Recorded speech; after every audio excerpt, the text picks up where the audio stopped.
What's up, YouTube? Timmy's here. Here's my review for the new Wes Anderson film called The Wonderful Story of Henry Sugar. Now, of course, Wes Anderson is maybe one of the best there is. Obviously, he gave us stuff like The Raw Tenenbaums, going all the way back to Bottle Rocket, Life Aquatic Steve Zissou. Now, his recent movie, Asteroid City, I was not a fan of. Like, that is probably the first Wes Anderson movie I truly dislike. I mean, I wanted to I wanted to like it too because I really do like Wes Anderson's work. I like the cast of. I just couldn't really get into Asteroid City. But his new film is actually a Netflix exclusive, which is very interesting because you don't really see Wes Anderson going to the streaming route. But after seeing the film, I could kind of see why it's more of a Netflix original. Because for one, the movie is very short. It's more like a short film rather than a feature length film.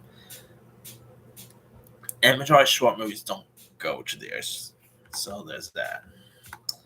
Uh, and of course, the cast is maybe the most less of his cast. Like whenever you see like a Wes Anderson movie, like his cast list is always stacked. I mean, this is probably the least actors he's had in his films since maybe his first movie, Bottle Rocket, because his movies always have like a huge ensemble. This only mostly has like mostly five recognizable major stars. Like you got Benedict Cumberbatch, you actually got Ray Fiennes who plays the role of Roald Dahl here, Dev Patel, Sir Ben Kingsley, and Richard Ayoade. I mean, this doesn't have huge stars like let's say like Owen Wilson's not in this. We don't have Bill Murray popping up, Jeff Goldblum. So yeah, it's more like least of his cast he's ever had. But the movie is still really intriguing. I mean, this is based on a story by Roald Dahl. Obviously, Wes Anderson has adapted a Roald Dahl story before, which was Fantastic Mr. Fox, which was pretty good. And if you guys don't know much about the story here, Henry Sugar is this wealthy man who decides to take an extraordinary challenge. He wants to like master an extraordinary skill in order to cheat at gambling games.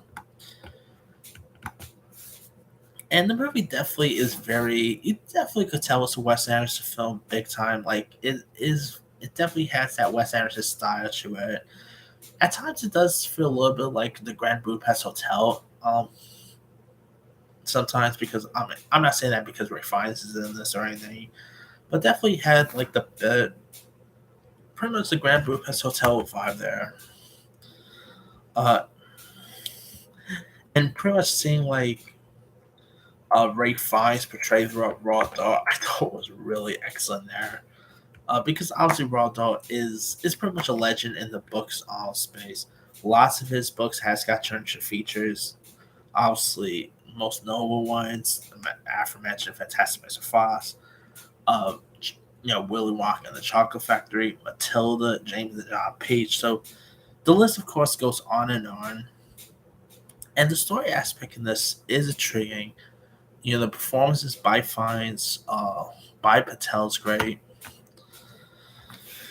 The story, like a couple of the stories that's shown in this is intriguing. I mean, it's a really decent film. Like, it's nowhere near, like, it's not, you know, Wes Anderson's best work. It's nowhere near as good as, let's say, Moonrise Kingdom, Royal Tenenbaums, or anything like that.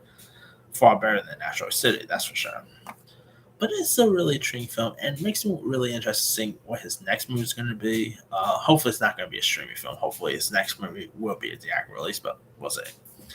Anyway, let me let you guys. Did you have a chance to check out the wonderful story of Henry Sugar? If so, what's up? Did you like it? Did you not like it? Have you ever read the Raw Dog stories this is based on?